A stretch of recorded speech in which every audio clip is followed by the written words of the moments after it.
ఆ తర్వాత ఏదైతే కేంద్ర ప్రభుత్వం ఎంక్వైరీ అన్నారో ఇంకొంచెం డీటెయిల్గా ఎంక్వైరీ చేయండి, నాకేం ప్రాబ్లం లేదు. 2014 నుంచి చేసుకోండి, 1956 నుంచి చేసుకోండి.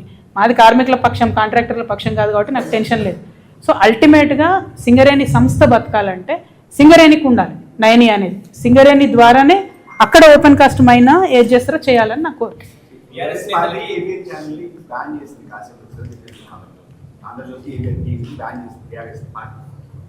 నీకేమో బీఆర్ఎస్ ఇష్టం, అది ఎవరేం చేస్తారు. కొన్ని రోజులలో ప్రజలే బ్యాన్ చేస్తారు బీఆర్ఎస్.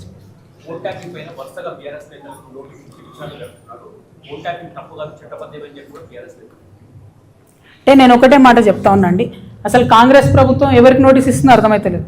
ఫోన్ ట్యాపింగ్ చేసిన వాళ్ళకి ఇస్తున్నారా, ఫోన్ ట్యాపింగ్ బాధితులకు ఇస్తున్నారా? 2 ఏళ్ళ ఇది టీవీ సీరియల్ లెక్క కొనసాగుతూనే ఉన్నది. ఆ కార్తీక దీపం అన్న గుర్తుంటుంది కానీ ఇది గుర్తుంటలేదు. ఇది సో ఘోరమైన పరిస్థితి ఉన్నది ఇక్కడ. సో నాన్ సీరియస్ అయిపోయింది, జోక్ అయిపోయింది ఫోన్ ట్యాపింగ్ అంటే. వేరే మాలాంటి వాళ్ళ ఆవేదనను ప్రజలు అర్థం చేసుకోవాలి, ప్రజలు సీరియస్గా తీసుకోవాలంటే తొందరగా దాన్ని తేల్చాలి, తొందరగా క్లోజ్ చేయాలి. అట్లా కాకుండా సాగదీస్తూ రాజకీయాల కోసం పదే వెళ్ళడం అన్నది కరెక్ట్ కాదు. చాలా నాన్ సీరియస్ అప్రోచ్తో జరుగుతుంది.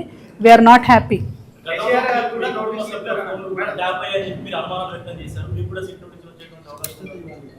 నాకు తెలియదు, ఏమో చూద్దాం, వచ్చినప్పుడు చూద్దాం.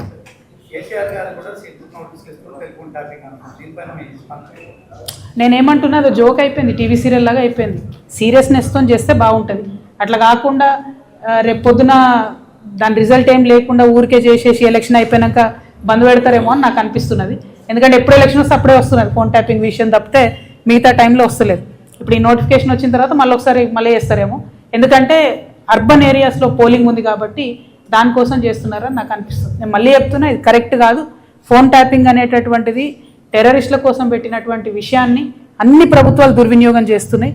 అది చేయకూడదని మాత్రమే నేను డిమాండ్ చేస్తాను. Thank you. జై తెలంగాణ.